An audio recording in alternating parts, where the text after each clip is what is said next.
L'anniversaire des 2000 ans de la célèbre commission que Jésus donna à ses disciples, « Allez et faites de toutes les nations des disciples » est déjà là. Ses premiers disciples l'ont pris au sérieux en allant jusqu'aux confins du monde romain et au-delà pour proclamer la bonne nouvelle du royaume. Ils sont partis parce qu'aimer Jésus, c'est faire ce qu'il demande. Ils ont transmis la tâche de génération en génération jusqu'à ce que les croyants d'aujourd'hui aient reçu l'appel. Nous sommes confrontés à la même commission aujourd'hui, mais dans un monde différent.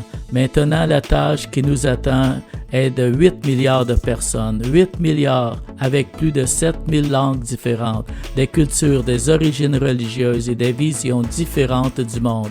8 milliards de vies avec un destin éternel et chacun importe. Mais décomposons la tâche.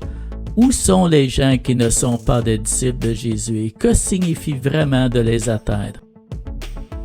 Nous avons tous la responsabilité d'atteindre ceux qui ne connaissent pas Jésus autour de nous, mais beaucoup d'endroits sur terre n'ont pas de croyants qui vivent à leur côté. Donc, la lutte de l'Église mondialement a été de comprendre les endroits où l'on ne trouve ni message ni disciples de Jésus. Et ce concept est connu sous le nom de personnes non engagées, non atteintes. Les groupes de personnes non atteintes sont ceux qui ont moins de 2% d'adeptes de Jésus au milieu d'eux. Actuellement, 4,7 milliards de personnes sont considérées comme non atteintes. C'est près de 60% de la population mondiale qui vivent dans un endroit avec moins de 2% de témoignages chrétiens. Les groupes de personnes non engagées sont ces groupes qui n'ont pas de missionnaires chrétiens, qui vivent et travaillent parmi eux. Généralement, les gens connaissent Jésus par un ami commun. Cela devient difficile si vous ne connaissez même pas un chrétien, mais c'est la situation pour 4,3 milliards de gens sur la planète. Au cours des 20 dernières années, les organisations d'envoi missionnaires ont essayé de comprendre où sont ces groupes dans le monde et de les engager en envoyant des ouvriers pour établir une communauté chrétienne au milieu d'eux. C'est un processus lent, mais ça se passe. Le ciel célèbre quand même une seule personne entre dans la famille de Jésus, n'importe où dans le monde. Mais le défi devant nous est considérable. Dès l'Église primitive, nous avons été chargés de faire connaître le message et la mission de Jésus. Pourtant, il reste toujours 2,2 milliards sur la planète qui n'ont jamais été exposés au message de la bonne nouvelle. Beaucoup d'entre nous connaissent un ouvrier chrétien. Peut-être vous en êtes un. Il y a environ 13,2 millions de personnes mondialement qui ont accepté l'appel au ministère chrétien à l'heure actuelle.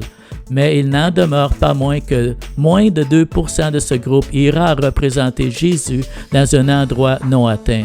Et de ces 850 milliards de dollars de dons et offrandes donnés chaque année, seulement 2% ira à des efforts missionnaires pour tendre la main à ceux qui en ont le plus de besoin. Parfois, on peut se perdre dans tous ces chiffres, mais vous avez probablement compris que le travail de la Grande Commission pourrait être fait avec plus de travailleurs et plus de ressources. Mais que doit-il se passer en premier et comment puis-je m'impliquer? Un sommaire de quelques activités devrait nous aider. Premièrement, avoir d'abord une Bible dans chaque langue. Cela a toujours été l'objectif principal. Pour que le message de Jésus transforme une culture, les Écritures ont toujours joué un rôle crucial aussi dans la formation de disciples de Jésus. Dans les 200 dernières années, nous avons vu de grands progrès à traduire et à engager des groupes avec la Bible. Cela s'est accéléré au cours des 40 dernières années, mais la tâche reste grande pour compléter ce qui reste avant d'atteindre la ligne d'arrivée de la Grande Commission. Afin d'atteindre les 145 millions de personnes qui demeurent sans aucune écriture dans la langue qui parle à leur cœur est un défi. Ce groupe de personnes représente plus de 1800 langues qui n'ont toujours pas la Bible dans leur langue. Ceux qui connaissent l'histoire de Dieu à travers sa parole savent que c'est une histoire qu'il faut raconter. Et l'acte de proclamer cette bonne nouvelle pour chaque personne sur Terre est notre deuxième ligne d'arrivée. Avec plus de 2,2 milliards de personnes qui n'ont jamais entendu, l'apôtre Paul a demandé la bonne question.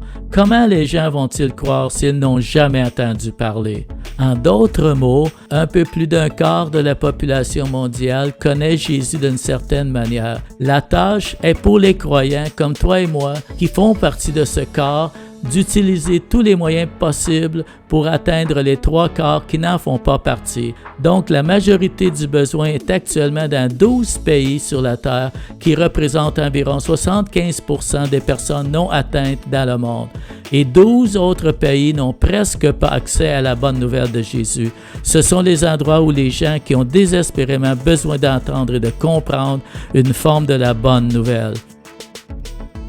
Un autre besoin va au-delà de l'évangélisation et se concentre sur l'ultime but de la Grande Commission, faire des disciples, avec l'objectif de voir une communauté de disciples efficace exercer un impact sur 1000 personnes dans chaque endroit.